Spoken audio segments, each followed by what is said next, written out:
দুই দিক থেকে চিল্লাইবে হাল মিন মাজিদ, হাল মিন মাজিদ। ও আসমানের মালিক, আপনি তাড়াতাড়ি আমার বেনামাজি গুলার আমার পেটের ভিতরে দেন। ও বান্দা, কত গুনাহ করলি, এই গুনাহ নিয়ে তুই কেন হাসরের ময়দানে দাঁড়াই? বান্দা, একটু মনে কি ভয় হয় না?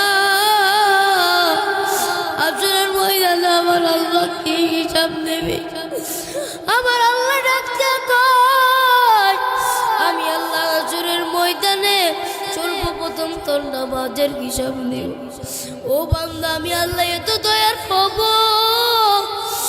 আমি আল্লাহ এত মায়ের হব, যার নাম যখন চিল্লাইবে আল্লাহ তাড়াতাড়ি বেনামাজি গুলার আমার পেটের ভিতরে দেয়, আমি আল্লাহ বলবো না ও জানতাম না, আমি আমার বান্দা গুলার তোমার পেটের ভিতরে দিতে পারবো না।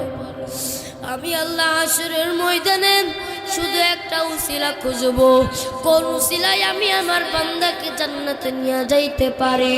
ও নবীর উম্মতের আশিকের দল, আমার মালিক ডাক দিয়া কয়, এই জন্যই তুমি 5 ওয়াক্ত নামাজ আদায় করো। নামাজ যদি আদায় না করতে পারো, আমার আল্লাহ কোনোদিন তোমাকে জান্নাতে নিয়ে যাবে না। আমার আল্লাহ পাক রব্বুল আলামিন আমাদের সকলকে কবুল করে আনুক, সকলে বলে আমিন। মাওলার ইশকে জ্বলে আগুন, লিবাইলেও যে লিবে না,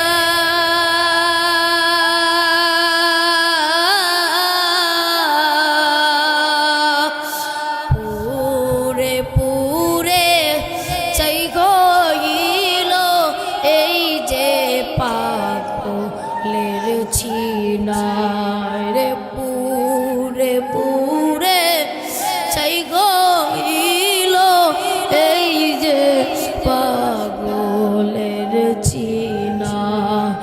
মাওলার ইশকে জ্বলে আগুন, লিভাইলেও যে লিবে না, পুরে পুরে চাই হইল এই যে পাগলের সিনা রে, পুরে পুরে চাই হইল এই যে পাগলের সিনা।